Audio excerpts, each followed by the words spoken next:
ವಿಜಯಪುರದಲ್ಲಿ 42 degree Celsius ತಾಪಮಾನ ತಲುಪಿದೆ.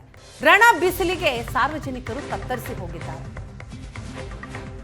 ಇದರಿಂದಾಗಿ ಎಚ್ಚೆತ್ತುಕೊಂಡಂತಹ ಜಿಲ್ಲಾಡಳಿತ ಜಿಲ್ಲಾಸ್ಪತ್ರೆಯಲ್ಲಿ 10 ಬೆಡ್ಗಳ ಹೀಟ್ ಸ್ಟ್ರೋಕ್ ವಾರ್ಡ್ ಅನ್ನು ನಿರ್ಮಿಸಿದೆ. ಬಿಸಿಲಿಗೆ ಮೆದುಳಿನಲ್ಲಿ ರಕ್ತ ಹೆಪ್ಪುಗಟ್ಟುವಿಕೆ, ಸ್ಟ್ರೋಕ್ ಸಮಸ್ಯೆ ಆಗಬಹುದು ಅನ್ನುವಂತಹ ಹಿನ್ನೆಲೆಯಲ್ಲಿ ಅವರಿಗೆ ಸರಿಯಾದ ಚಿಕಿತ್ಸೆ ಸಿಗಬೇಕು ಅಂತ ಜಿಲ್ಲಾಡಳಿತ ವ್ಯವಸ್ಥೆಯನ್ನ ಮಾಡಿಕೊಂಡಿದೆ.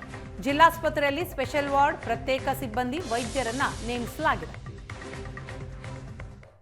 ವಿಜಯಪುರದಲ್ಲಿ ರಣಬಿಸಿಲು ಜನರನ್ನು ತತ್ತರಿಸುವಂತೆ ಮಾಡಿದೆ. ಅದರಲ್ಲೂ ಸಹ 42 ಡಿಗ್ರಿವರೆಗೆ ಈಗ ತಾಪಮಾನ ದಾಖಲಾಗಿದೆ. ಬಿಸಿ ಗಾಳಿ ಬೀಸ್ತಕ್ಕಂಥ ಎಲ್ಲ ಎಚ್ಚರಿಕೆಗಳನ್ನ ಹವಾಮಾನ ಇಲಾಖೆ ಕೊಟ್ಟಿರುವಂಥದ್ದು.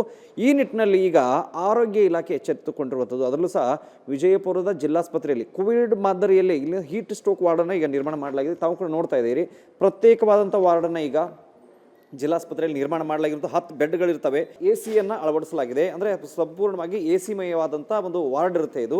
ಮತ್ತೊಂದು ಕಡೆ ಎಮರ್ಜೆನ್ಸಿಯಾಗಿ ಇಲ್ಲಿ ಏನಾದರೂ ರೋಗಿಗಳು ಬಂದರೆ ಅವರಿಗೆ ಆಕ್ಸಿಜನ್ನ ವ್ಯವಸ್ಥೆ ಇರುತ್ತೆ. ಅವರ ಆರೋಗ್ಯವನ್ನು ಮಾನಿಟರ್ ಮಾಡೋದಕ್ಕೆ ಬೇಕಾದಂಥ ಎಲ್ಲ ಮಾನಿಟರ್ಗಳ ವ್ಯವಸ್ಥೆ ಕೂಡ ಇಲ್ಲಿರುತ್ತೆ. ಇನ್ನೊಂದು ಕಡೆಗೆ ಹೆಚ್ಚಿನ ಪ್ರಮಾಣದಲ್ಲಿ ಈ ಹೀಟ್ ಸ್ಟ್ರೋಕ್ ಅಂತ ಹೇಳಿದರೆ ಈ ತಲೆಗೆ ಚಕ್ರ ಬಂದು ಬೀಳುವಂಥದ್ದು, ಮತ್ತೊಂದು ಕಡೆಗೆ ಸ್ಟ್ರೋಕ್ ಆಗುವಂಥದ್ದು, ಮತ್ತೊಂದು ಕಡೆಗೆ ಬೇರೆ ಬೇರೆ ರೀತಿಯಲ್ಲಿ ಏನು ಪರಿಣಾಮವನ್ನು ಬೀರ್ತಾ ಇರುತ್ತೆ ಈ ಬಿಸಿಲು. ಹೀಗಾಗಿ ಏನಂತಂದರೆ ಇಲ್ಲಿ ಬರ್ತಕ್ಕಂಥ ಎಮರ್ಜೆನ್ಸಿಯಲ್ಲಿ ಬರ್ತಕ್ಕಂಥ ಅಂದರೆ ಪ್ರಜ್ಞೆಯನ್ನು ಕಳ್ಕೊಂಡು ಬರ್ಬೋದು ಅಂಥ ರೋಗಿಗಳು ಬಂದಾಗ ಎಮರ್ಜೆನ್ಸಿಯಾಗಿ ಏನು ಚಿಕಿತ್ಸೆ ಕೊಡ್ಲಿಕ್ಕೆ ಬೇಕು ಎಲ್ಲ ವ್ಯವಸ್ಥೆಗಳನ್ನ ಈಗಾಗಲೇ ಮಾಡಿಕೊಳ್ಳಲಾಗಿದೆ.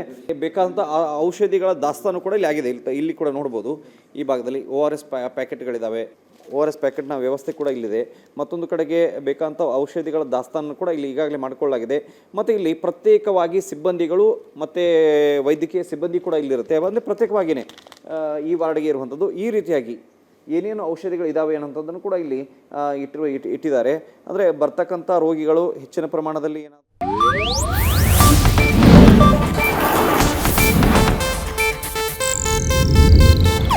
ಇದು ಏಷ್ಯಾನೆಟ್ ನ್ಯೂಸ್ ನೆಟ್ವರ್ಕ್ ಪ್ರಸ್ತುತಿ.